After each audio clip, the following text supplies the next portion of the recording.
This program is not suitable for persons under the age of 18. Please do remember to cannabis responsibly at all times. Podcast welcomes you.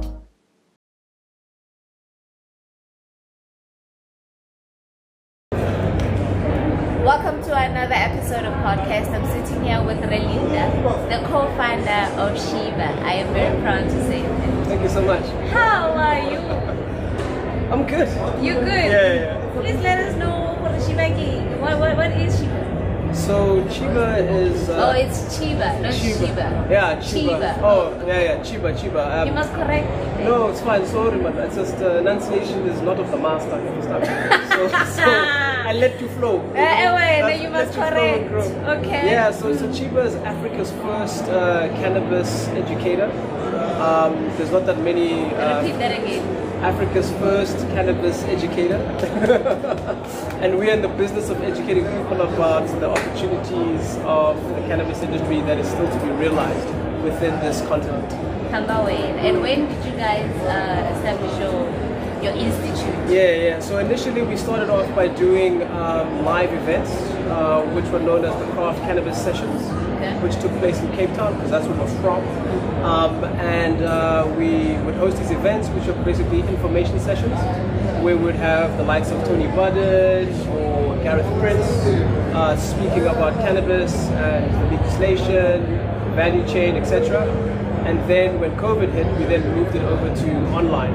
And then we started building out content for the online community. So Cannabis 101, understanding the endocannabinoid system for medicinal purposes, and then later on developing our own Grow bespoke courses. So we've got Grow 101, and so we're essentially educators, but having to have a big sort of love for cannabis and what it can do. So you guys are cannabis enthusiasts, educators, liberators, you name it, we are there. And how many institutes do you guys have? So we currently have two on-site campuses, on-site campuses. One in the Val, which is moving to Rivonia for next year March, because it says Lalen, so we want to be in the sea of the BD. And then along the garden route, we have also an academy at Cattenburg Bay. For those people who want to go shwanka, there by the garden road, nice now. So we've got two campuses there, and probably two more coming up. But I won't say when and where and how. But why not? People are interested. But you must say, maybe someone's watching. Petrus Mutsepe, are you there? But come for investment. Hey, wait again. Petrus. Someone please get the word out to him. Please. Time pink. Hey, wait. Come on. Just investment. And how many students do you guys have? So basically the course runs every 3 months. It's a 3-month course. It's just a 3-month course? Yeah, it's a 3-month course. So it's not like school where you like there for 2 years? Monday to Friday. But it's for 3 months. I'm thinking it's like Look, we're heading to that point, because obviously we have to build up the IP and develop it, and then drag it out and make it into like a 1 year, 2 year, 3 year course. So we currently do have something. I mean, I won't say too much because my competitors could be watching, but there is something in the pipeline for a longer form course. But currently now, the course that we currently run, the one that's on campus, because we also have online courses. Basically teaches you about seed to harvest, cultivation. So you go into the tunnels, you learn about commercial, you learn about domestic growing, and then the medicinal side of it. So we have a company called Medical Marijuana 411, which is the #1 company in terms of cannabis education for health practitioners. And so we've licensed in their content. We've repurposed it for South African context, taking away the American prohibition, the legislation stuff, and then put in the African history and stuff. And awesome. So that's part of that in that 3-month course. And then we also talk about cannabis business. So we've got a lot of people who want to talk about being growers, which is also cool. We've got 900,000 illicit growers in the country, so I don't think growing is a thing that we should really be focusing on. But yes, getting into a level where it's, of international standards for sure, but the best weed in the entire world comes from this continent. Exactly. So, I was about to ask you, why international? Exactly. Internationally, African. Made in Africa. Hey. Made in Africa. That's what it says. Well, we have natural light. For sure, man. I mean, just quickly segue, I don't know where we're going, but let's go. So if anybody knows the strain Durban Poison, So in America, there's a brand or a strain called Girl Scout cookies.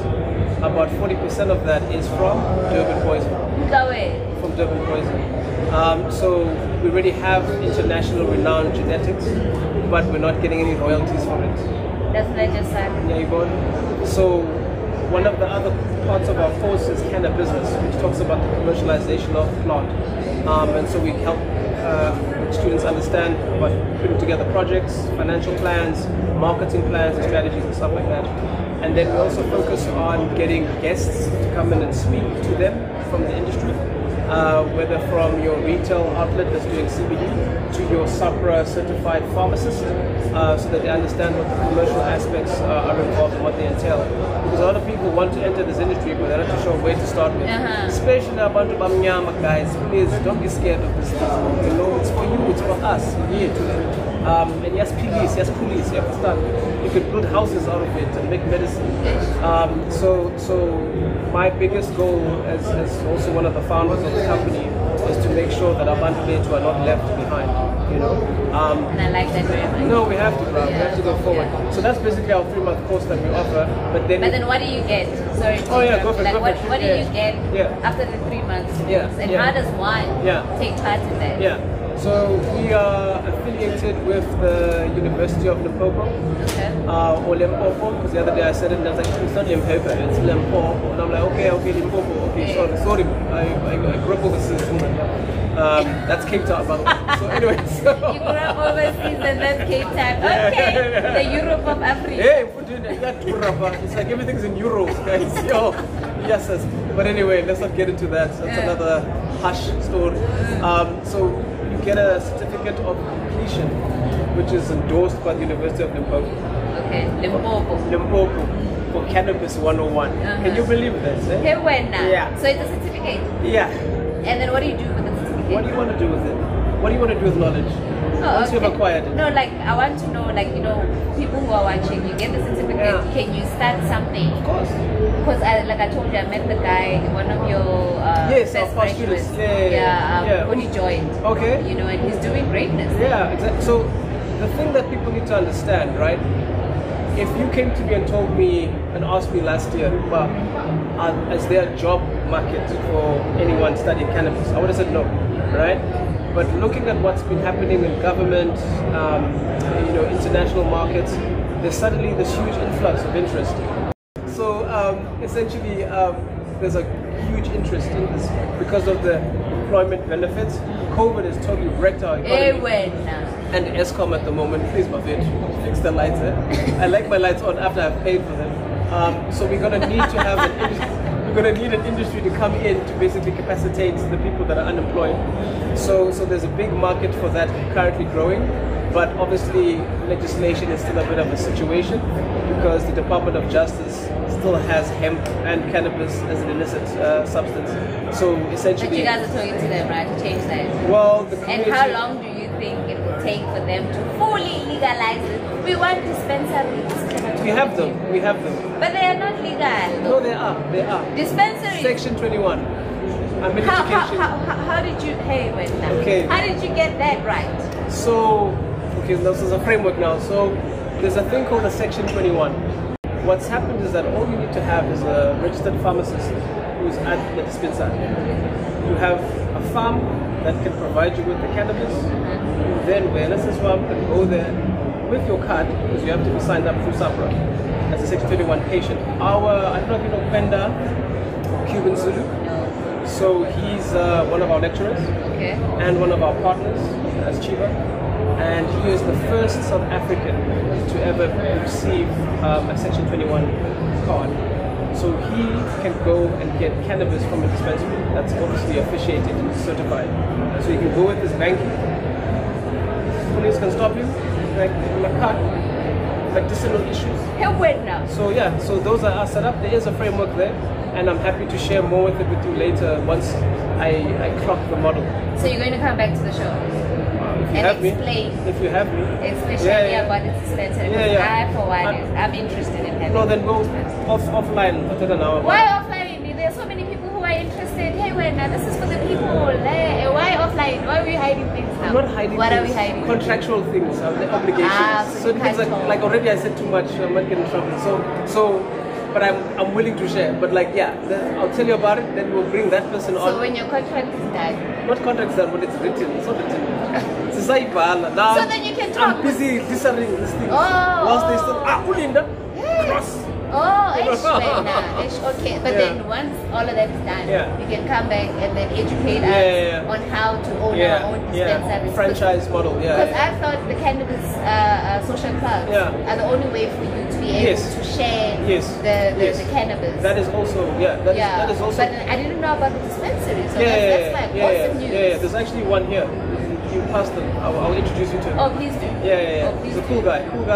They're still putting together the framework and the budget around it. But as soon as it comes online, I'll be the first to share it with everybody and tell you how much, where to go, how and to you sign can up. assist me with funding and everything for me to get set up. I will assist you with the education and training, because now if you're going to be a dispensary, you're going to have to understand how to service your clientele. Of course, people just don't want to get high. They want to get high for a certain purpose. But you see, all of that takes money. Don't worry about the money as well. Oh, okay. Have the passion. Oh, I've got the passion. And don't worry. Let's do it tomorrow. Okay. All right. That's very interesting. I'm very excited. I'm so happy. Is there anything that you would like to let the viewers know that maybe I didn't ask you, anything that is fruitful information for them to know? So I think it's important to understand the origins as to why you want to enter this industry. Because if you don't know why, when it gets tough, and I promise you it is a tough industry to get into. I'm learning that. We're still trying to figure things out, getting access to funding, those kind of things are very frustrating. So even though you speak to the Department of Agriculture, it's still a bit of an issue. Speaking doesn't mean there's money under the table or off the table aside. There's no one's cutting checks. No, but if you are speaking, you're building a relationship and they understand and they see the work that you're doing, and you know, because people are talking about you guys. Yeah, I know. But look, the thing is, ultimately, at the end of the day, you have to know your why, you know, and then once you figure out what the why is, then go full steam ahead, you know, because that's what's going to keep you guys alive. That's what's going to keep you guys pushing and thriving. Yeah. So for quick story, so I don't know how much time. Just talk. Okay, so my mom and dad both died from cancer. So sorry to hear that. Yeah, so that happened about, I don't know, my dad in 2008, my mom in 2016. So for me, I didn't know anything about cannabis and its medicinal properties that it has. There are people out there who have cured cancers with cannabis. I'll state that for the record. Repeat it again. There's people out there who have cured people who have chronic cancer, and I'm talking about pancreatic cancer, the one that Steve Jobs died from. With cannabis. Yeah, it's a friend of mine who's also an affiliate of our company, Sharon Price from Carol's Oil. She's also a partner of ours. And she cured her mom from pancreatic cancer using cannabis oil and a whole protocol that she has. So I hope people understand it's just not a drug. Yeah. It's not even a drug. Yeah. So this medicine. stigma needs to go away. No, 100%. But obviously you have to follow protocols. You can't just smoke your cancer away. Okay, just to let people know there's a certain situation. You can't eat an edible your cancer away. No, but there's a process. Strict protocol, and I'm not being what's the word? I'm not being fine. Yeah, about that, because I'm not being irresponsible. There's a speak to the people, go to CHEEBA, come here, we'll teach you guys. That's why I'm here, you know. So essentially, that's my why. Because once you lose your parents at a young age, you know, you sort of don't want that to happen to other people. Yeah. It's the worst thing you can ever experience. Yeah. And also the fact that that empty space lies in your heart, but then knowing that there could have been something to assist them that could have potentially saved their lives is also something heartbreaking. That's something that's been stigmatized, being illegal, etc. So that's what I want to say. And also about Bamnyama, guys, black people, we need to get into this thing, okay? Come to CHEEBA, email me, I've sent you my email address, go to the website, I will help just say it, just say it. elevate@cheebaafrica.com. Elevate. For an elevated cannabis experience. Ala, walala wasala. On that note. Shiman.